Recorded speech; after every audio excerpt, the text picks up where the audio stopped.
Bom dia, meus amigos. Mais uma vez estamos juntos, como estamos fazendo todos os domingos. Lembrando a você que ainda não se inscreveu em nosso canal, vá lá no YouTube, canal Antônio Lima Braga Júnior, faça a sua inscrição, clique no sininho para receber as notificações. No Facebook, nós postamos os versículos todos os dias e também postamos o vídeo para você que nos acompanha. Vamos falar hoje sobre religiosidade.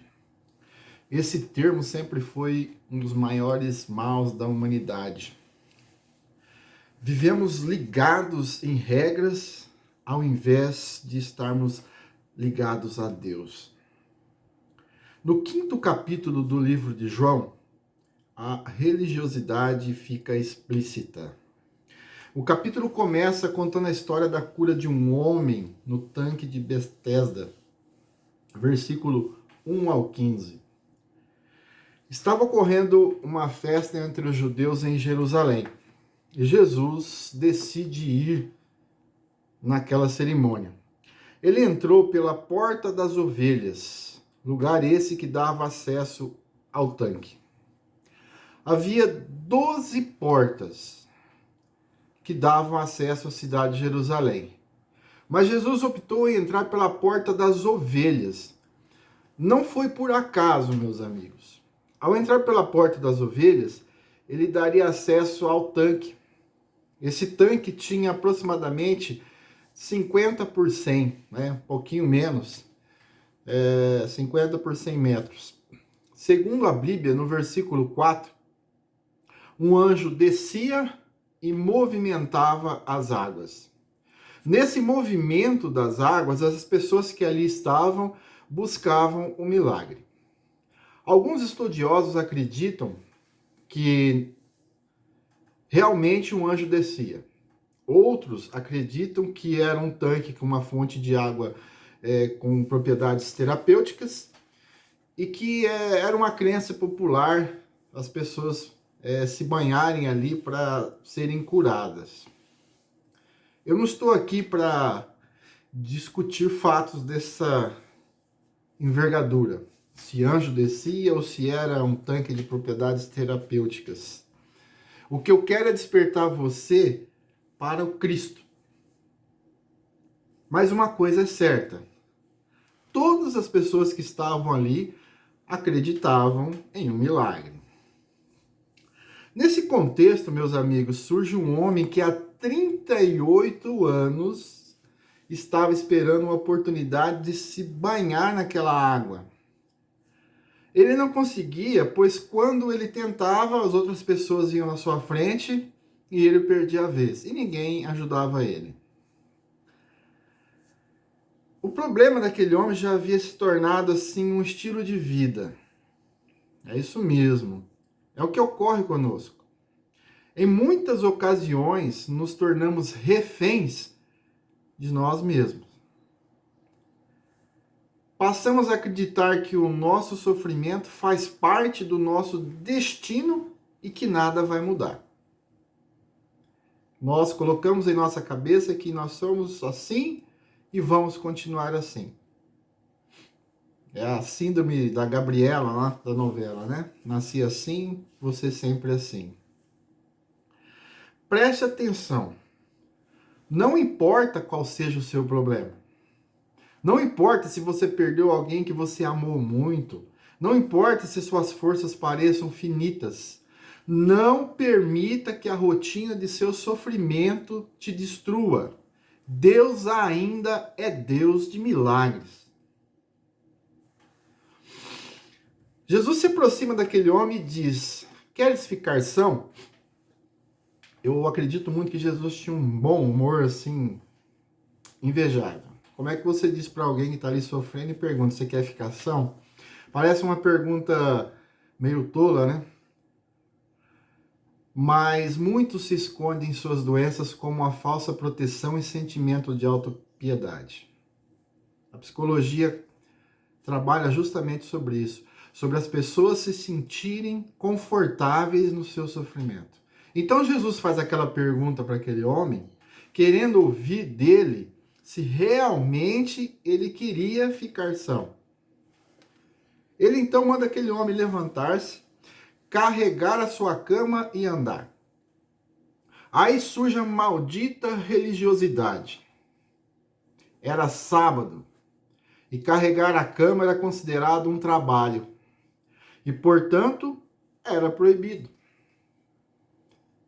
Os fariseus se apegavam muito lá em Êxodo 20 e versículo 8, que fala: lembra-te do dia de sábado para santificar. As emendas colocadas na lei eram o que eles achavam de mais importante. Alguém ser liberto de um sofrimento de 38 anos não tinha valor algum diante da lei. Hoje em dia, meus amigos, não é diferente. As religiões, todas as religiões, se apegam a ritos. Isso inclui o cristianismo. Se você não se enquadra nelas, você é considerado um perdido.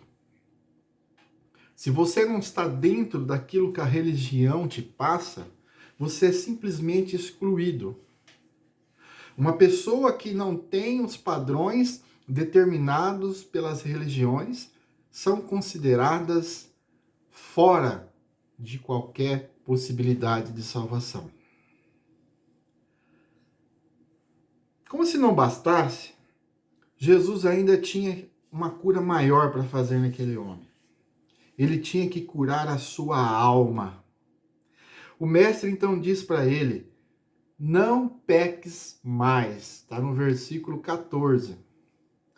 Os judeus procuravam Jesus e tentavam matá-lo por suas ações. Que paradoxo, né, meus amigos? As pessoas matam em nome de Deus há muito tempo, inclusive nos dias de hoje. Como eu disse agora há pouco, se você não se enquadra, você é colocado de lado. Se você não se enquadra nos ritos, se você não se enquadra no credo das religiões, você às vezes é morto em nome de Deus. Você acha mesmo que Deus quer que alguém morra em nome dele?